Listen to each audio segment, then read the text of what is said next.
Thank you for tuning in to the GSMC Basketball Podcast, brought to you by the GSMC Sports Network.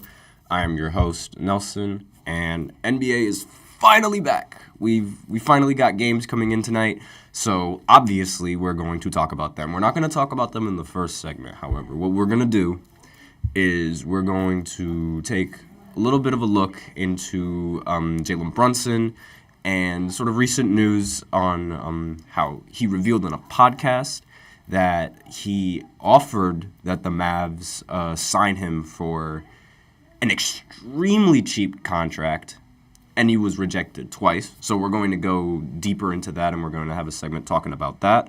In the second segment, we are going to be talking about the No Bull Tour. I'll explain a little bit more what exactly that is, but I'm sure a lot of you people who aren't casuals can connect some dots.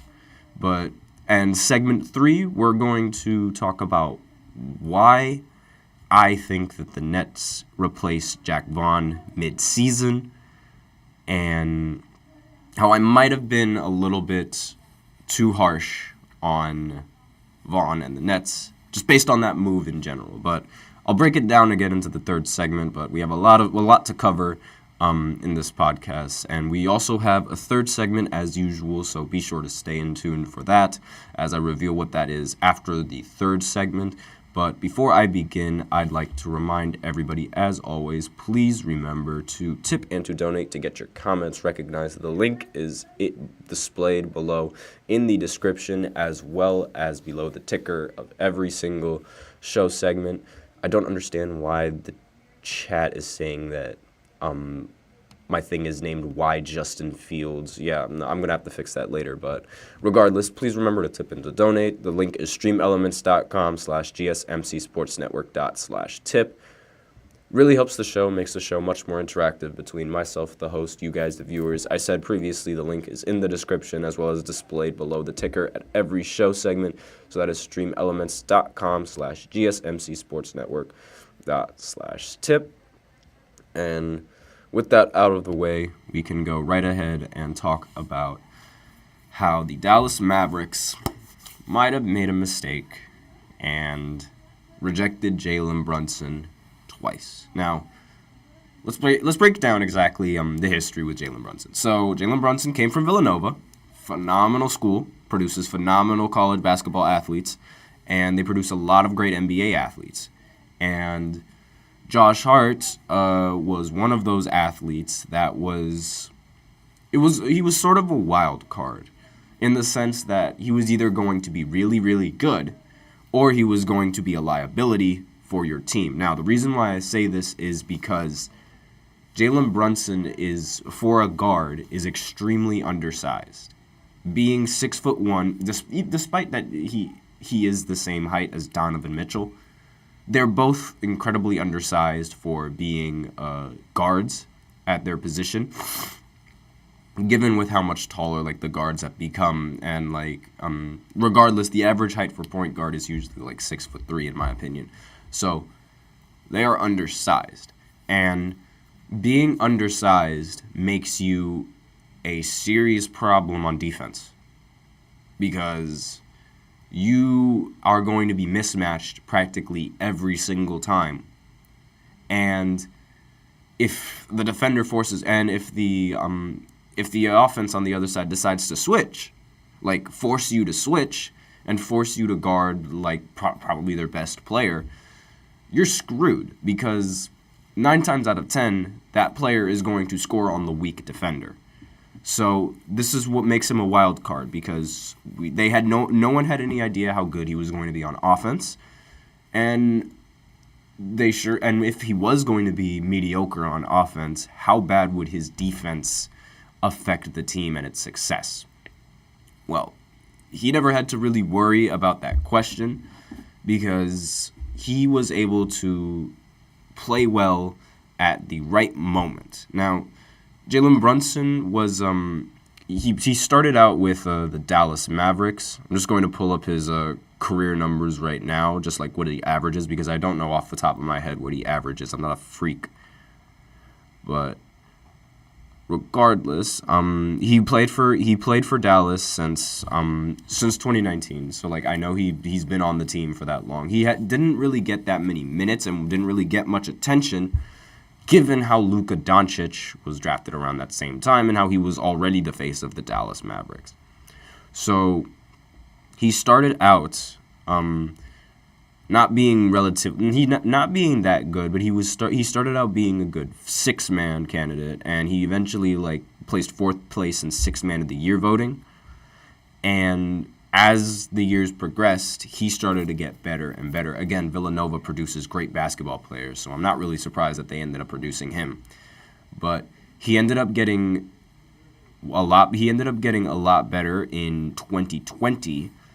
And it especially hit his peak, or his performance hit its peak when he was in the playoffs. Now, the playoffs are they could make or break a player's career, and in this instance, these playoffs made Jalen Brunson's career. I remember watching this playoffs vividly. It was the first time that the Dallas Mavericks were ever able to make a deep playoff run without getting eliminated by the Clippers in the first round. And that actually happens a lot of times now that I think about it. Dallas getting owned by the Clippers.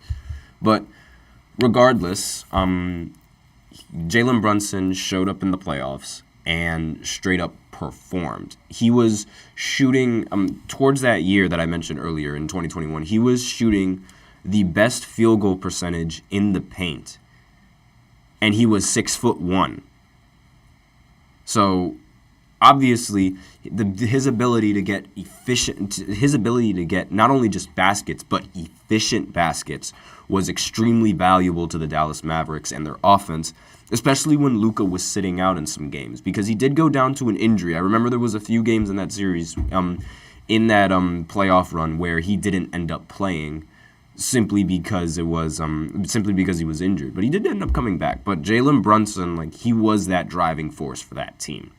And he was averaging 29 per game in the series. I'll just pull up the exact numbers right now, just because I'm actually relatively curious at seeing what exactly his game log was, and what his averages were in the entirety of the postseason. Because, yep, sounds about right. Through the entirety of the postseason, he averaged 21. It was the second round where he was where he officially hit his stride and really started to become a dangerous threat.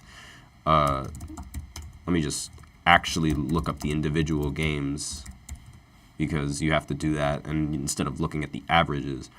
But just skimming over a lot of these games. Yes, a lot of the important games that he played, and a lot of the times when he did show up was against was in the second round, and it was a little bit in the first round as well, going up against Utah.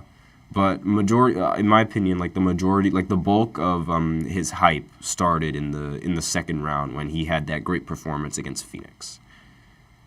And with that in mind, and with how good of a player that he was in the postseason, it was sort of expected that he gets a supermax.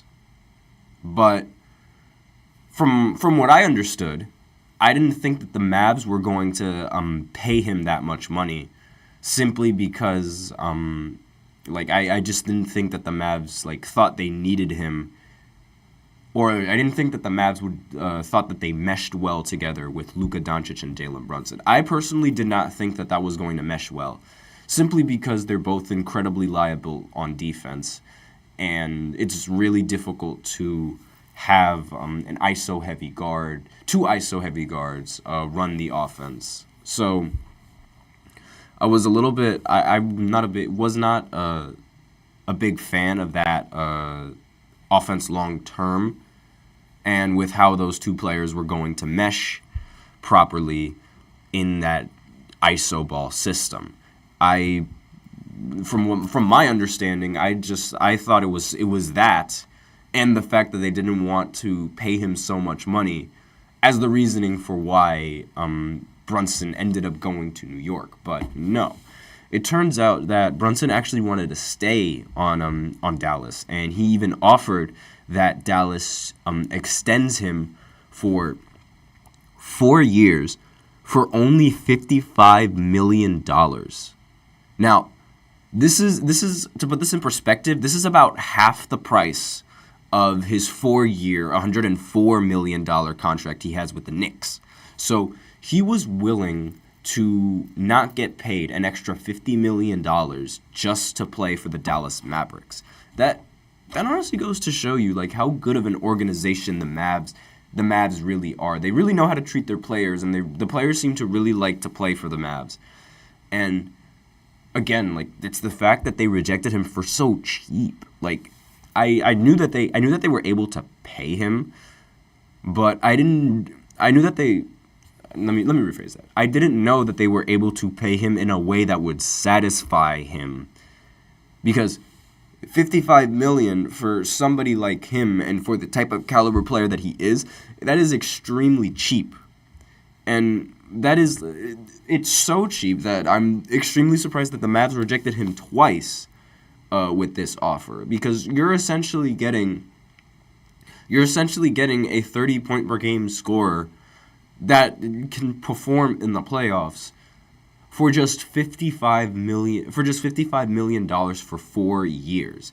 And the contract wasn't broken down simply because this was just word from Jalen Brunson's mouth. So I don't know exactly how that contract was going to be constructed, but assuming that it's like an even division between 55 for 4 years, that would mean that he would have seen approximately $13.7 million after year one, assuming that it's split evenly. Again, like the details behind these are like they're not entirely.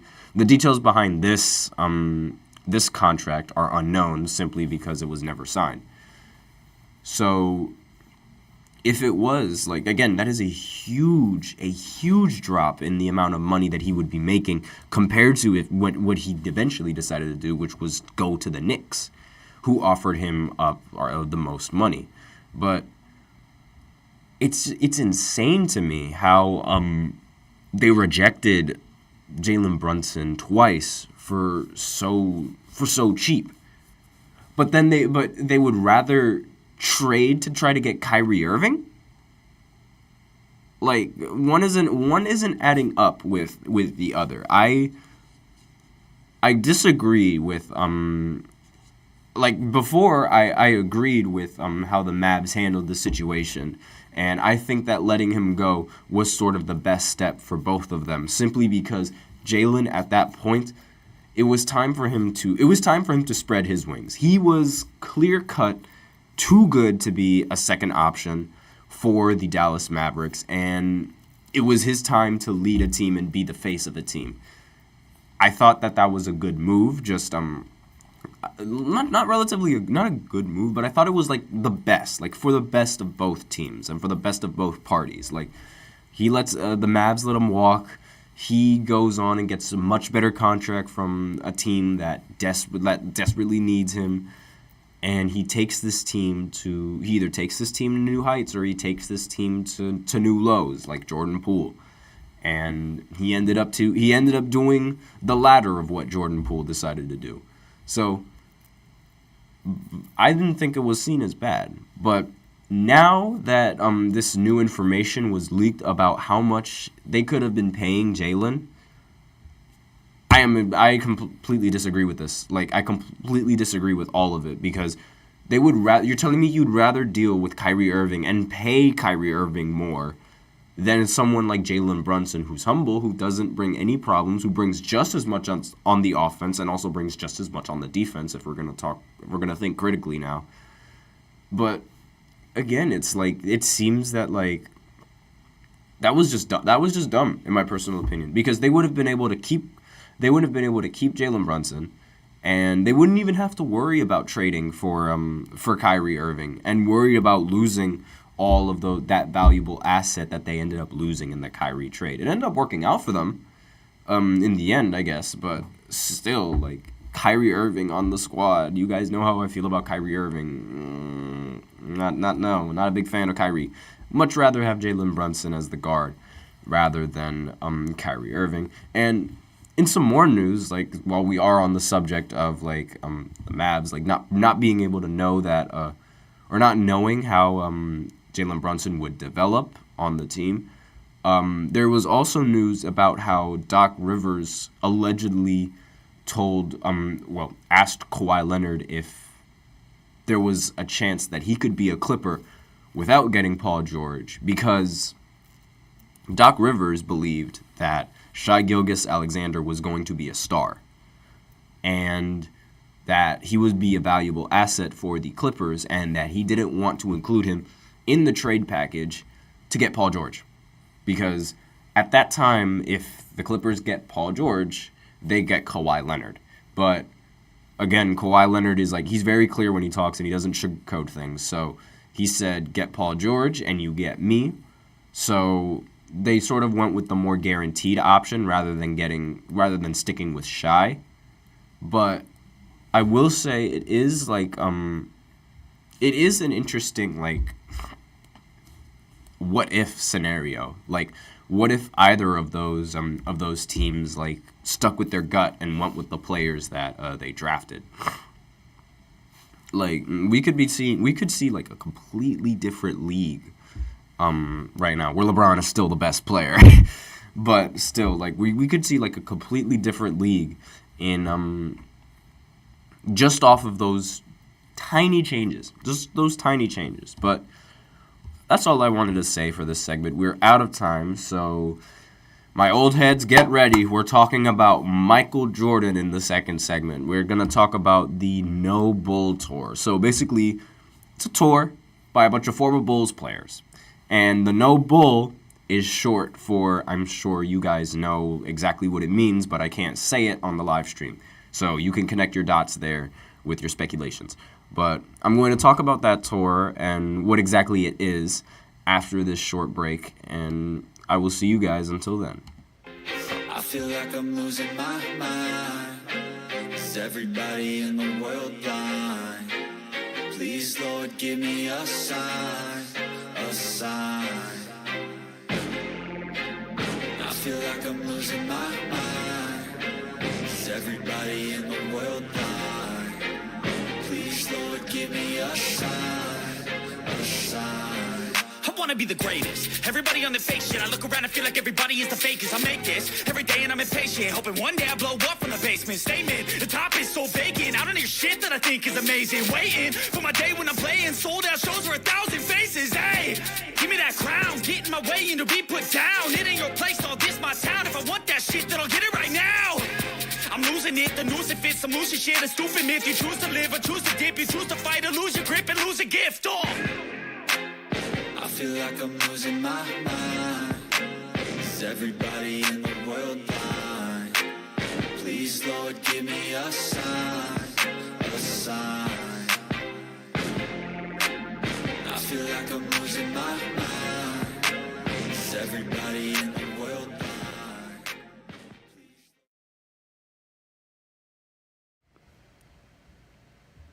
And we are back with the second segment of the GSMC Basketball Podcast, brought to you by the GSMC Sports Network. And as I said previously, in this second segment, we are going to be talking about the No Bull Tour that's being held by a bunch of ex-Chicago Bulls players, But before I get into this segment and really talk about Michael Jordan, I'd like to remind everybody, as always, to please remember to tip and to donate to get your comments recognized. The link is displayed in the description as well as below the ticker of every single show segment. That is streamelements.com/gsmcsportsnetwork./tip. Really helps the show, makes the show much more interactive between myself, the host, and you guys, the viewers. So once again, that is streamelements.com/gsmcsportsnetwork./tip. And with that, let's go ahead and go into the second segment, which is going to be about the No Bull Tour, starring yours truly, ex-Chicago Bulls players, and Michael Jordan. Michael Jordan isn't a part of this, though. I should I should make that very clear. Michael Jordan is not a part of this tour with ex-Bulls players. This is a tour on the other Chicago Bulls players that were also on the 91, 92, 93, 96, 97, 98 teams that you probably don't really hear about because Michael Jordan. So these players, Scottie Pippen, Horace Grant, Luke Longley, just to name a few, those players are in Australia, are in Australia's league, like in Australia's National Basketball League. Scottie Pippen's the president of that league. And they're going on tour to talk about Michael Jordan in Australia because I guess Michael Jordan is still like really, really popular to kids in Australia, and like the stories that they tell him is like really popular. So, I mean, granted, then again, they are pretty popular now, so that's my bad. Pardon me for that. But the tour begins tomorrow, February 23rd, and the idea of this tour is really not, like, it's in the name, but if you didn't know, like, if you don't have a potty mouth like a lot of people do over the internet, then you probably don't know exactly what this tour is about. So, essentially, this tour is going to be about talking trash about MJ. There was no sugarcoating it. They were going to really get into MJ and the things that were done via The Last Dance. Now, what do I mean by the things done via The Last Dance? Well, The Last Dance, I'm sure all of you have heard about it before, but if you haven't, it's a documentary about Michael Jordan and his final year on the Chicago Bulls and his entire career as a Chicago Bulls player, the entire careers of the rest of the players, all those important things about the dynasty Chicago Bulls era.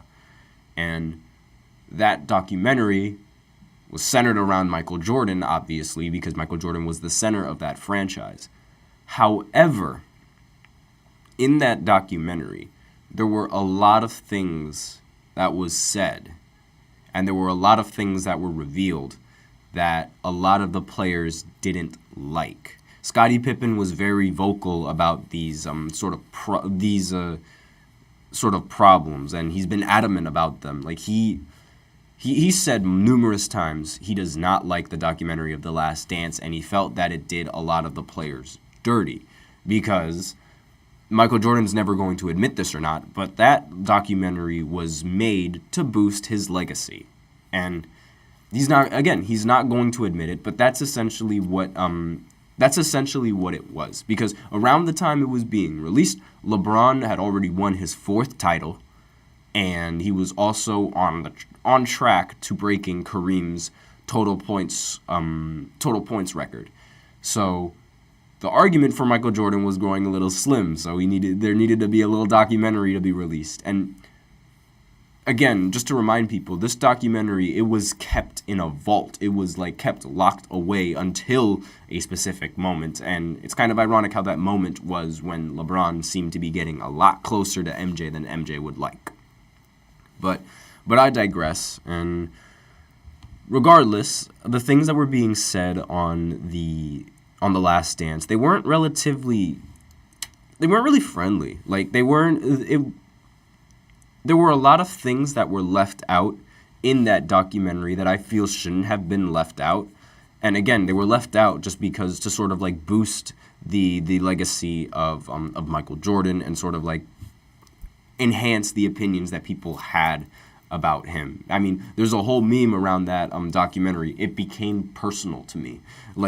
That entire now everybody whenever they have a great game, they always say, "Oh, that player took it personally," because that's what Michael Jordan emphasized on that documentary. It was "Oh, he's gonna say this about me. Oh, so that's how you gonna play it? All right, that's all I needed. Became personal to me." That was Michael Jordan throughout half that documentary, just constantly saying that constantly bringing up stories about how people and other players, they would do things that would rub him the wrong way, and he would use that as fuel to sort of like give him a boost in playing and like drive his energy, for lack of a better term. That was the main theme around that entire Last Dance documentary. And well, again, like I said, a lot of things were overlooked. An example that comes right off the top of my head, one of the things that was overlooked, is the 1996 series with the Orlando Magic.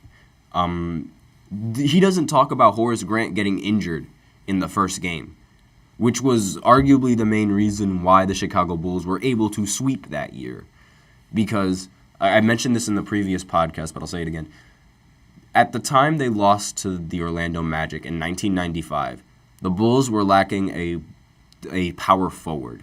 Then the 1995-96 offseason rolls around, and they get a power forward in Dennis Rodman. So now they have the matchup set for when they go up against Orlando Magic. And then Horace Grant gets injured.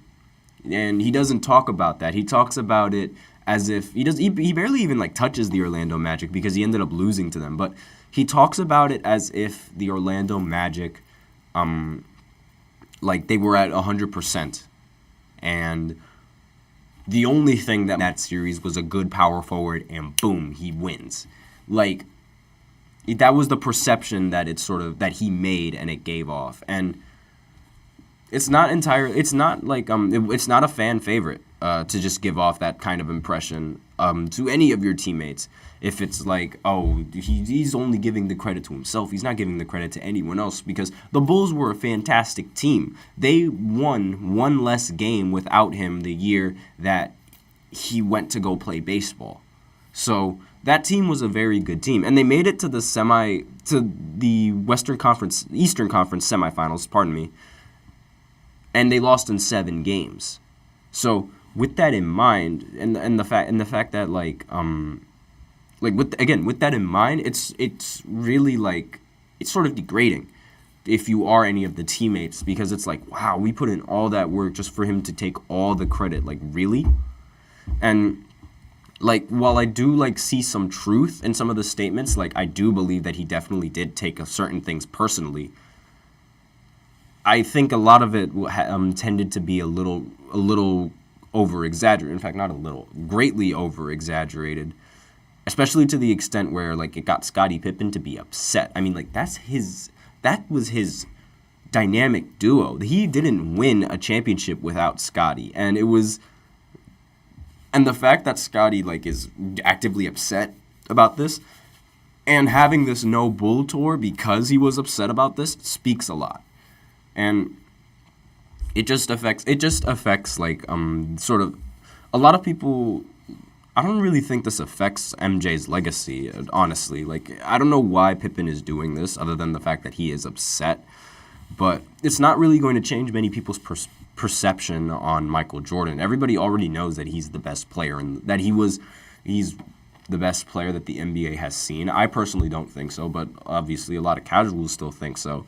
So he's still iconic, and I don't think this would do much unless he says something that's like really, really offensive. Like, I don't really see this as making much noise. I'm probably going to cover this again in a different podcast if a quote does come up and it does circulate and it does make a lot of noise. But other than that, like, again, it's The Last Dance. It was dramatic. It was degrading to a lot of the players. Ooh, one of the things that I completely forgot to mention, like, about that Last Dance was sort of how, I'm trying to find the right way to word this.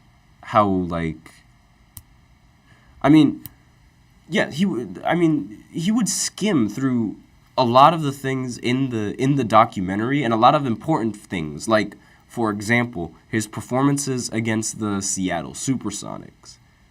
He barely talked about that series and how he almost blew a 3-0 lead in the finals. He didn't talk about it because he had really bad numbers in that series. But obviously he wasn't going to talk about that series as much as he was going to talk about the other series. And another thing, there was something else. Oh, He also, again, like with the perception thing and how he adjusted people's perceptions, he influenced the like perception that Michael Jordan wasn't at 100%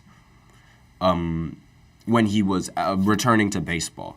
That's sort of the excuse that a lot of people give MJ for not winning against the Magic in '95. And that's an excuse that he gave himself in the documentary. But in reality, that he gave that excuse, and he gave the power forward excuse, the fact that they were lacking in the power forward. But in reality, Michael Jordan was always at his peak when he was in the... It didn't matter. He was always at his peak. I said this in previous podcasts. Averaging 31 points per game in the playoffs is prime Michael Jordan. That is peak Michael Jordan, and he did that in the series against the Orlando Magic. So he completely like shoved that under the rug. And he shoved a lot of things under the rug, which is why these Bulls players are doing this. And does it affect his legacy to a lot of fans? No. To me, it definitely does. Because why do you have to put down a lot of your teammates to sort of make yourself sound greater?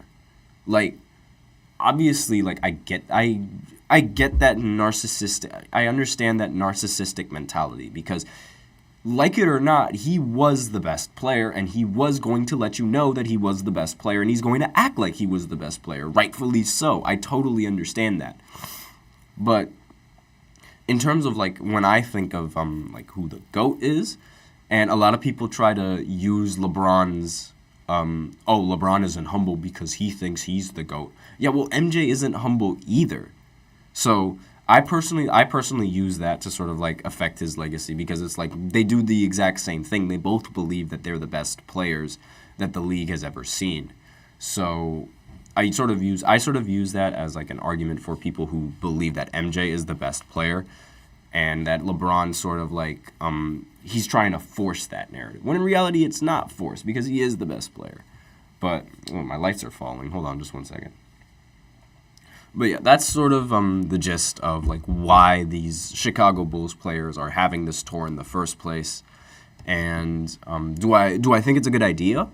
It's interesting. I don't think it's a good idea though. I'm not a big fan of going on tour to talk trash about someone who isn't even in the room. That is not my thing.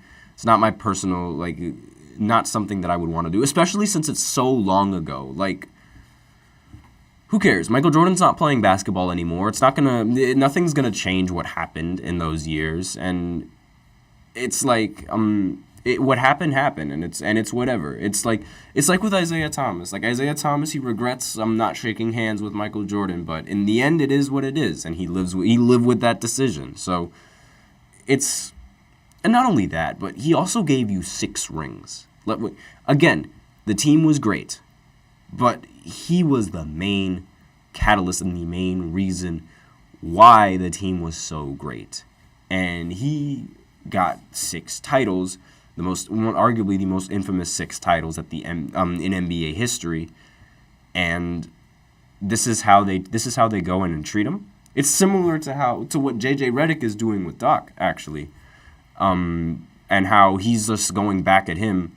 And here we go. We got Crucial PG in the chat. Jordan couldn't win without Pippen. Yes, that is you are absolutely right about that. He couldn't win without Pippen, but at the same time, Pippen couldn't win without Jordan. So, and regardless, like Jordan was the face of that Chicago Bulls team. So it's not like they would have even tried to be good without Michael Jordan. So he was obviously the catalyst, and that's sort of what I meant by him being the catalyst of those championships and the fact that he gave them those championships. Because without him, they wouldn't...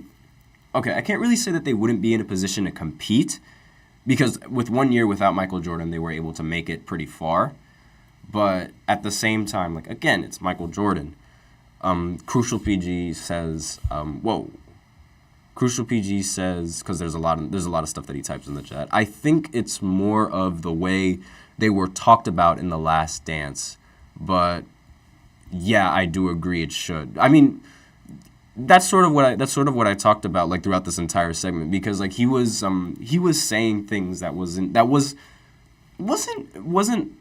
all true, like, it wasn't entirely true, but it wasn't entirely false either, if that makes sense. But it was skewed in a way that sort of favored him, which was obviously in a way that would piss a lot of Chicago Bulls players off, because it just made it seem like, oh, all those things that I did, all the workout that I put in, and all the training that I put in with Michael Jordan, like, he's just throwing that under the rug and he's giving himself the credit. Like, really, wow, what a narcissistic, because that's Jordan, the narcissist. And there's nothing wrong with that, but should have been, Crucial PG also thinks that it should have been left in the past, and it really should have, because, like, again, it doesn't affect much. It doesn't affect Pippen's legacy, because his legacy is already, he is the Robin to Jordan's Batman. So it's not like this, it sort of just feels like it's complaining now at this point. And nobody likes it when people complain, especially grown men who don't play basketball anymore and are already Hall of Famers. Like, what do you have to complain about? But I digress on that topic. So with that, we're out of time with the second segment. So now we are going to go into the third segment, where I deep dive into my sadness and I talk about why I think the Nets replaced Jack Vaughn mid-season, and just completely ruin the Brooklyn Nets season. And I'll just see you after this break. I'm really sad.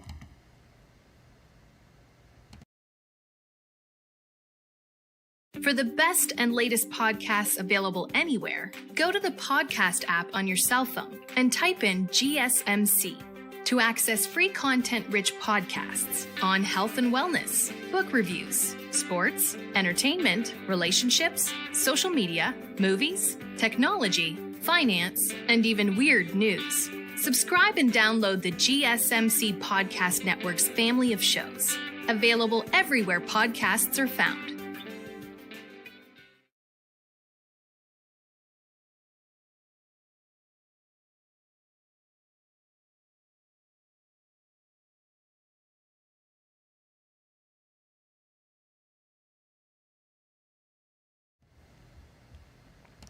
And we are back to the third segment of the GSMC Basketball Podcast, brought to you by the GSMC Sports Network.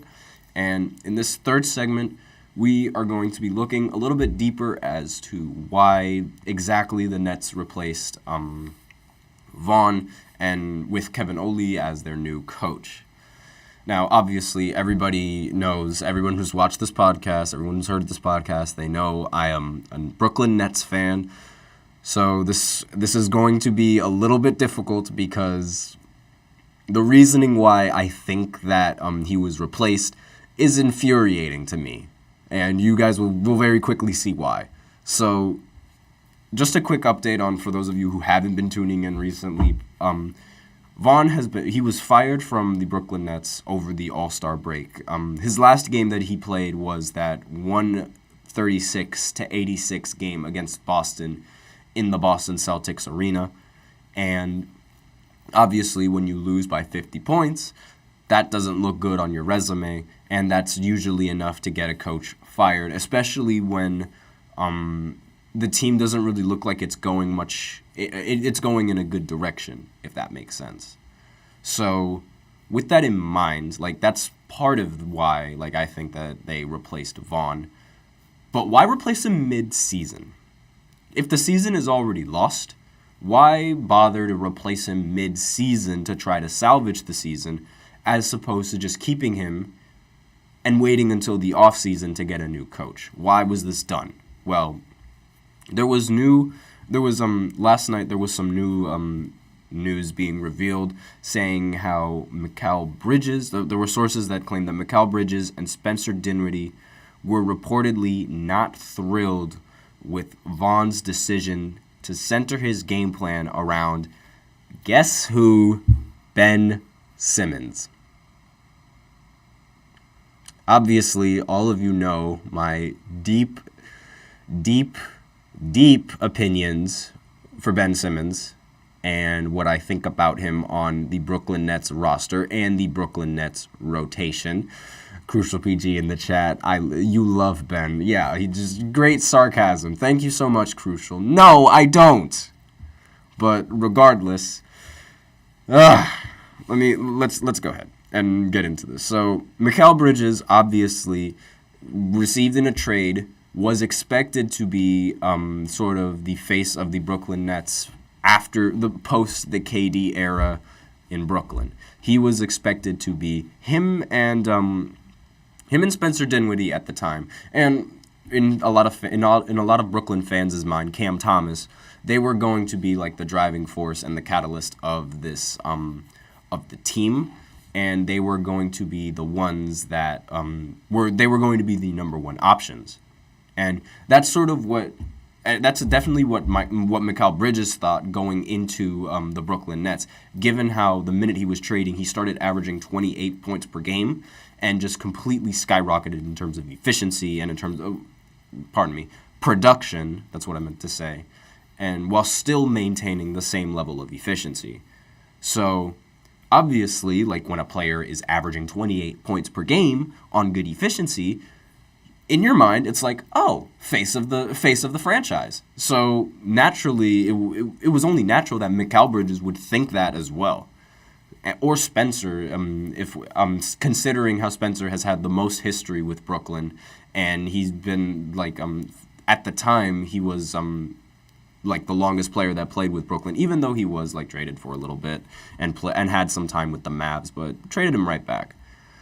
But regardless, since it was believed that either one of those two was going to be a focal point in the offense, makes sense how Vaughn making the game plan surround Ben Simmons, makes sense how they would be irritated. Because, again, Ben Simmons does not play a game. He does not want to play. Every single game that he has an opportunity to sit down in, he will sit down in. And that's just the type of person that he is. And obviously, since Crucial PG in the chat says Ben Simmons doesn't like basketball, I'm not gonna say that because like he has a job playing basketball, but it seems like it with how he's been missing a lot of these games and how he's been playing in a lot of these games. But this is sort of where I have like the problem with getting rid of him. What do you expect him to do? What do you expect Vaughn to do when you have a player like Ben Simmons? What you can't run an offense around him when he is not the main ball handler on the team. The Lakers did the same mistake with Russell Westbrook and how they made him a third option as opposed to making him a primary ball handler or making him come off the bench like how he does on the Clippers.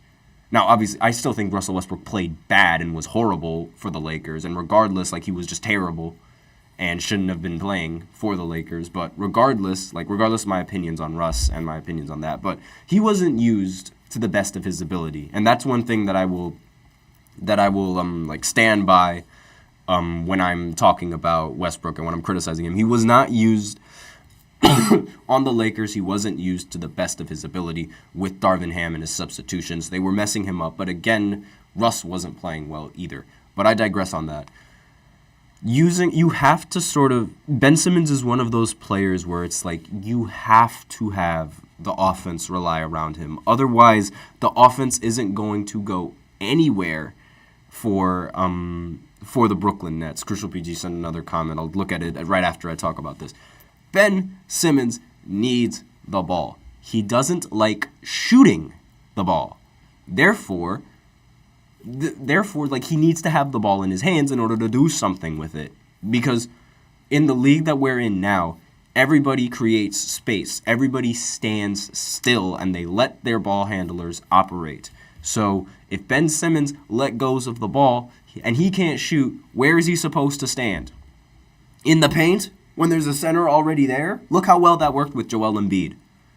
And in the playoffs when they lost against the Atlanta Hawks because Ben Simmons wasn't the main focal point on the offense. It was Joel Embiid.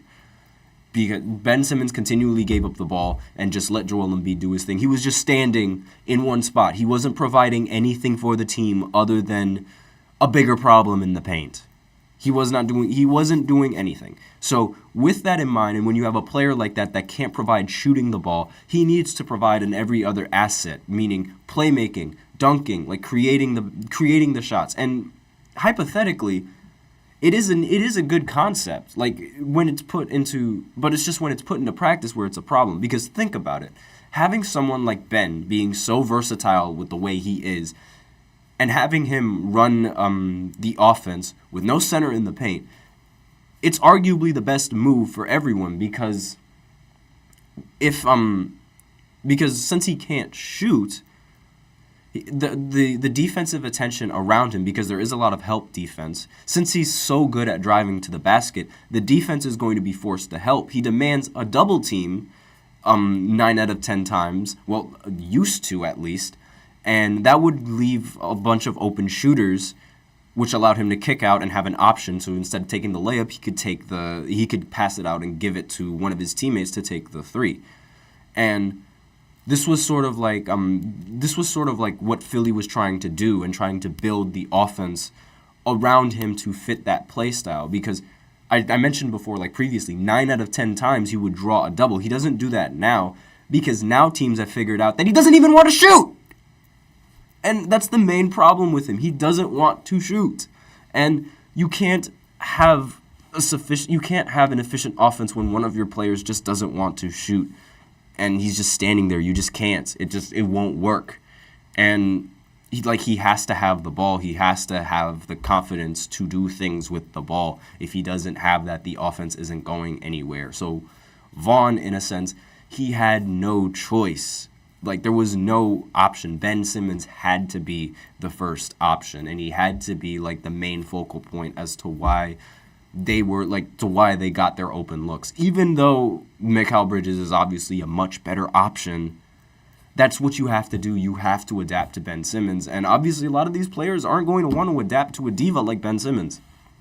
And I'll just acknowledge what Crucial PG said in the chat about Russell Westbrook. Awful fit for the Lakers and played bad with them. Still is somehow more useful than Ben Simmons off the ball. Yes, and I'll talk about that difference. Russ, while he can't shoot, all of his fans say this, and I can't stand it sometimes, but it's true. He plays hard. He plays every single minute of the game like it matters. Now, his decision-making might end up them losing the game, but he still tries to play the game the best. And one thing that I know about Russ is that he's never afraid to take a shot. And it doesn't matter how bad the shot is. He's never afraid to take it. And you would rather have a player on your team that is not afraid to take shots, whether they're good or bad, as opposed to someone who is afraid to take any kind of shot.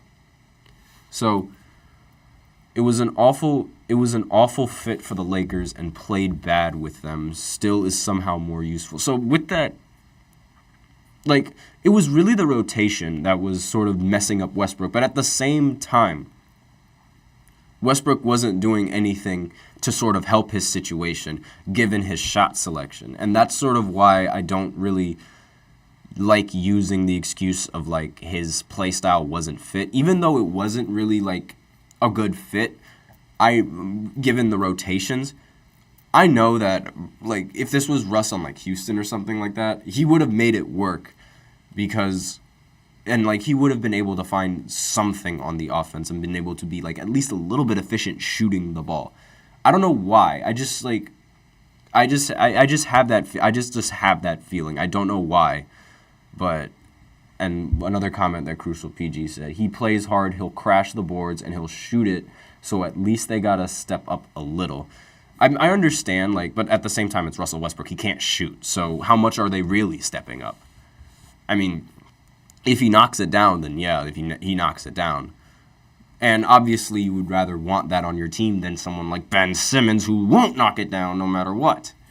So, but again, like, that's sort of the reason why I believe that Vaughn was, because we do have to focus on Vaughn, why he was sort of removed from, or like cut from the team, not really cut from the team, but fired and replaced, because there was tension between their best player. Now, obviously, Spencer Dinwiddie's not on the team, so I'm not really focused much on Spencer. But when your best player is not thrilled by a decision made by the coach, chances are that there needs to be a change. Especially since the Nets don't have anything going for them, they need to make sure that they can at least keep their good players, happy, so that way they can re-sign their good players when their contracts expire and their good players don't request a trade.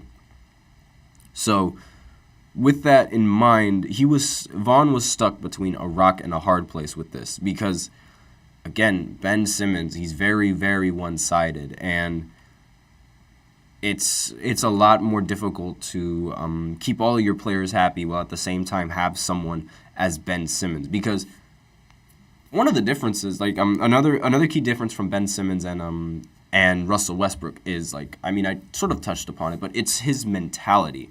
So a lot of people are going to want to play with a guy even if the offense is built around a guy like Russ, a lot of people are going to want to play with a guy like Russ because of how good of a teammate he is, and because of just how friendly and he's a great teammate. And that's something that it should be taken into account when you want to make the offense run into a certain player, because Russ is someone that a lot of the teammates would back and a lot of the teammates would go and play for. So it's a lot easier to have isolation under somebody that everybody trusts.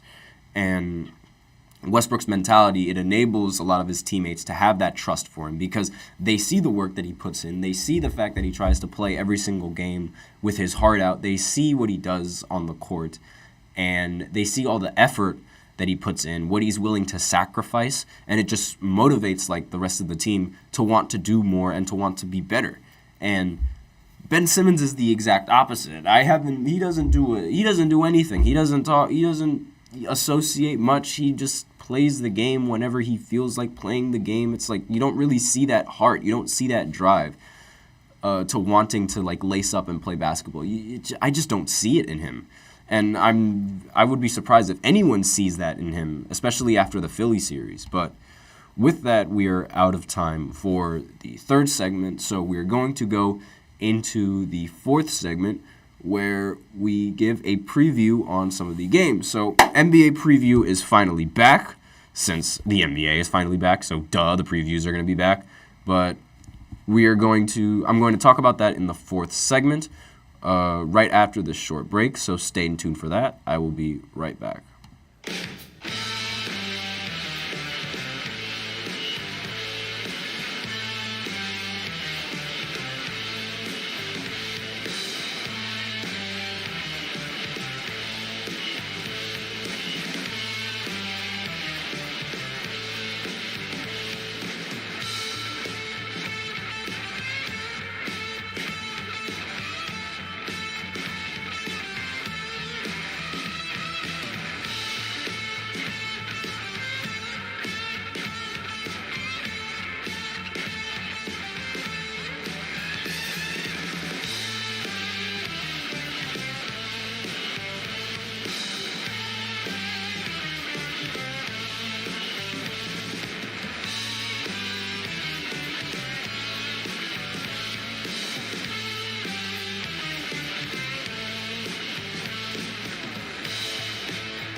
And we are back with the fourth segment of the GSMC Basketball Podcast, brought to you by the GSMC Sports Network. So this fourth segment is going to be about not really a recap, just sort of a rundown of the games that are going to be going on today and what to be expected since the NBA is finally back.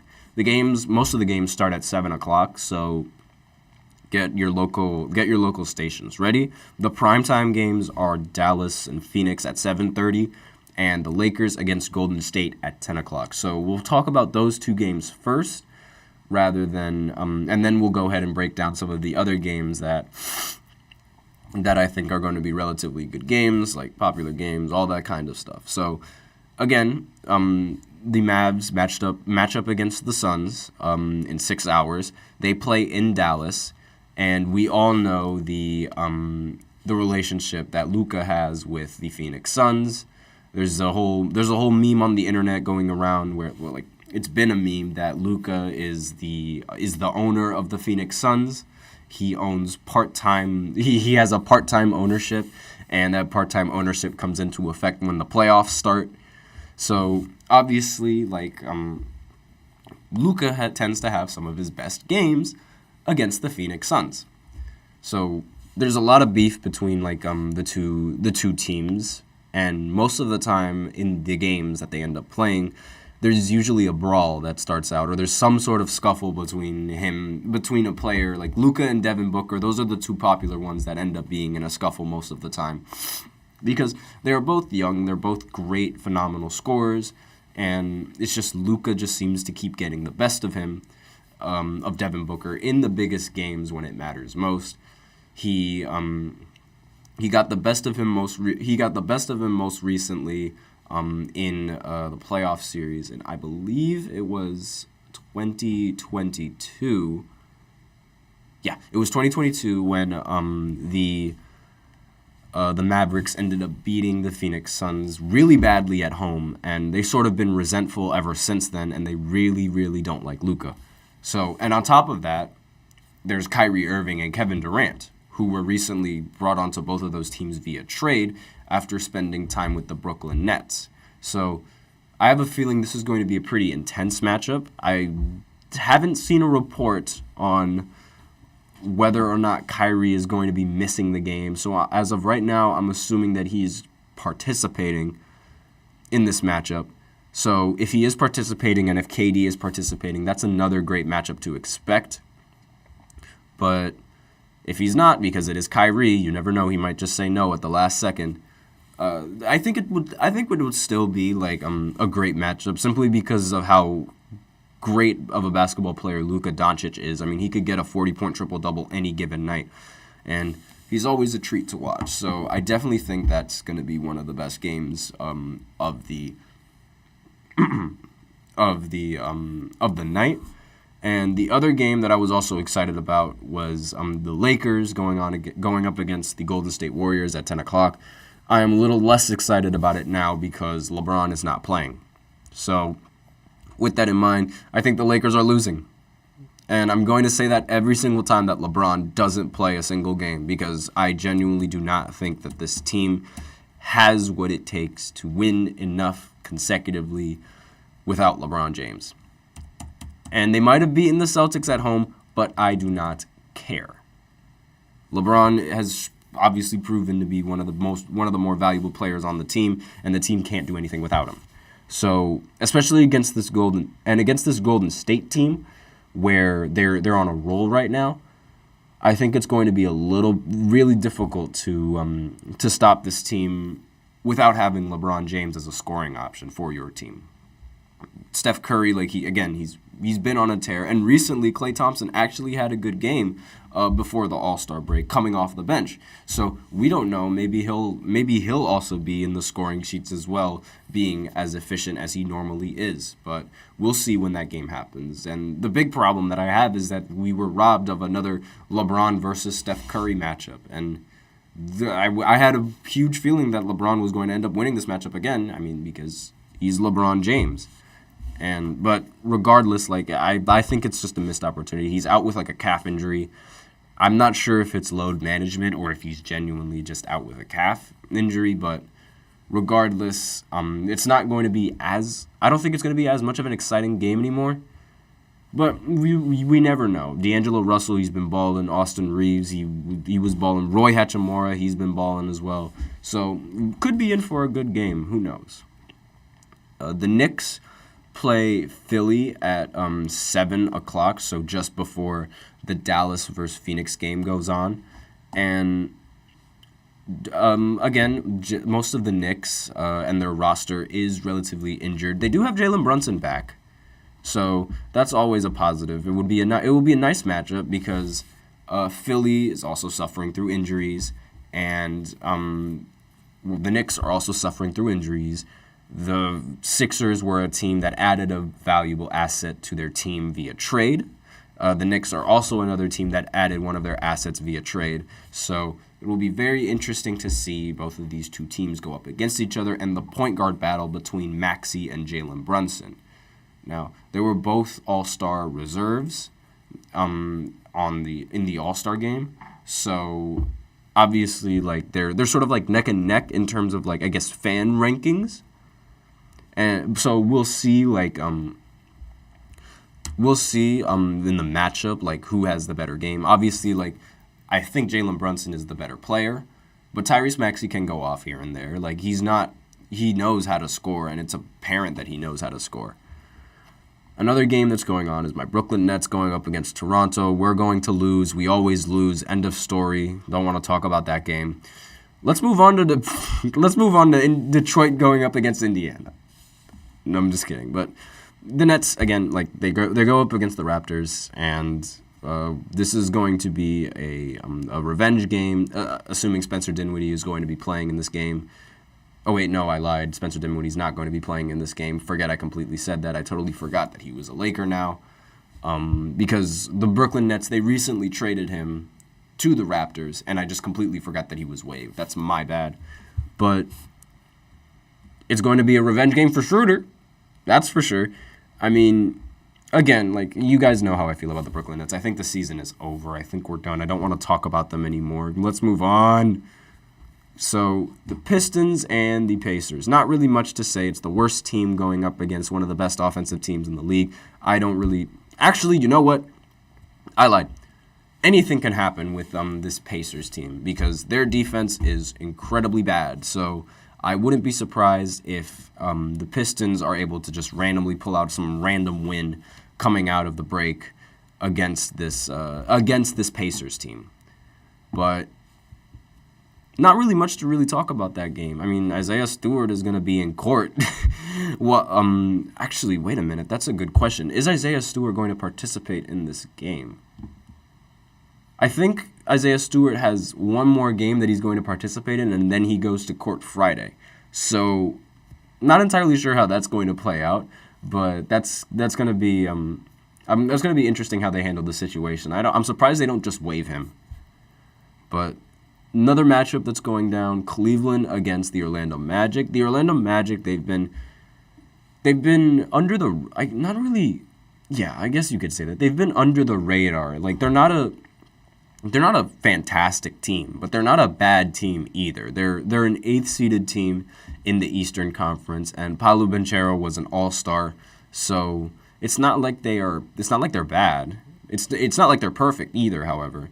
And they go up against the Cavs at home. I think the Cavs are going to end up winning this game just because of the Cavs, they have a better overall roster than the Orlando Magic, but the thing with the Magic is that like they have a lot of young players, and like the Cavs have that too.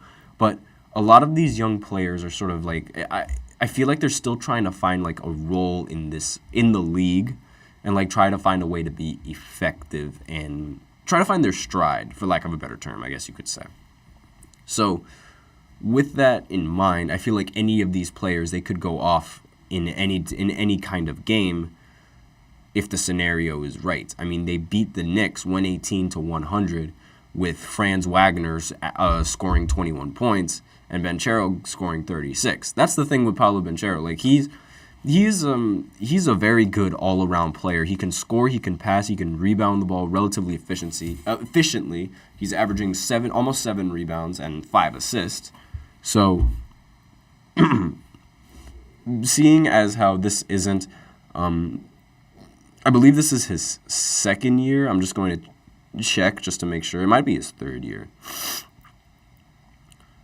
I'm just going to make sure real quick and in the stats. But having somebody this young, being able to produce these amount of numbers is always great for your franchise.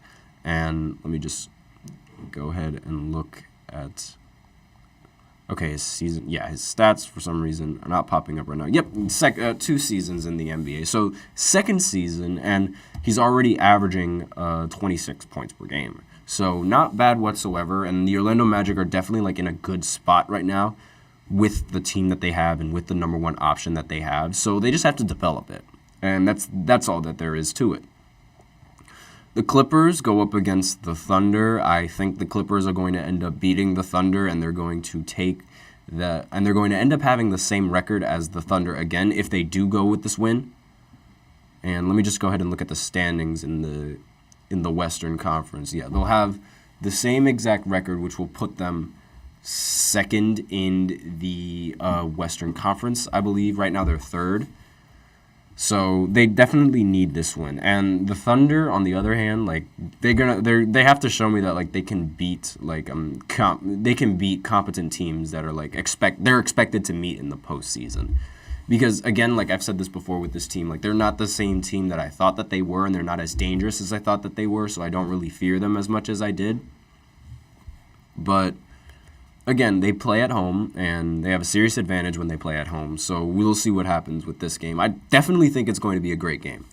Probably, honestly, I think it might be a better game than that Laker game. And I feel like, given how LeBron's not playing. And as of what other important games are going to be going on? The Boston Celtics, they match up against Chicago. Not really much to say on that because, Boston is just a far better team than Chicago, and I don't really feel a need to talk about that game all that much unless the Bulls just somehow pull off an upset, which then I will talk about the game. The Pelicans go up against Houston. Again, I think the Pelicans are going to end up winning just simply because they're the better team. Utah and Charlotte match up against each other as well. I honestly think that the Charlotte Hornets could pull off a win against the Utah Jazz, because Charlotte has recently been on a roll with a lot of their players, and Utah has recently been on the downside and been losing a lot of games since the trade deadline. And I think that they are going into a whole rebuild, and they are just tanking at the moment. Washington goes up against Denver. Again, another easy game. I think Denver is going to easily beat them because not only do they play Washington, but they also play them at home, like in Denver. So definitely think that Denver is going to win in that matchup. The Kings are going up against the Spurs. I think the Kings are going to win. Their offensive firepower is just too much for that Spurs team. And the team just hasn't developed yet to where it's expected to be. And what other games went down? Yeah. Those are basically all the games that are going to be going on today. Be sure to tune in to the Mavs game because I definitely think that's going to be a great game. And if you can tune into the OKC game, I'd say tune into the OKC game because I feel like that's going to be a better. You'd be spending your time a lot better than if you were to watch the Lakers game. But with that, we are out of time for this segment, and therefore that's the end of the podcast. Thank you so much for tuning in to the GSMC Basketball Podcast presented by the GSMC Sports Network. Your support means a lot to us, so please remember to subscribe to the show, leave a positive review. It really does make a difference, and we also invite you to follow us on Facebook, Twitter, TikTok, and Instagram for more content and updates. And I'd like to remind everybody, as always, to remember to tip and to donate to get your comments recognized. The link is streamelements.com/gsmcsportsnetwork./tip. Helps the show, makes the show much more interactive between myself, the host, you guys, the viewers. Link is displayed below the ticker and in the description of the show. And that is it for the show. Thank you once again. I am your host, Nelson. Have a wonderful day. And as always, take care.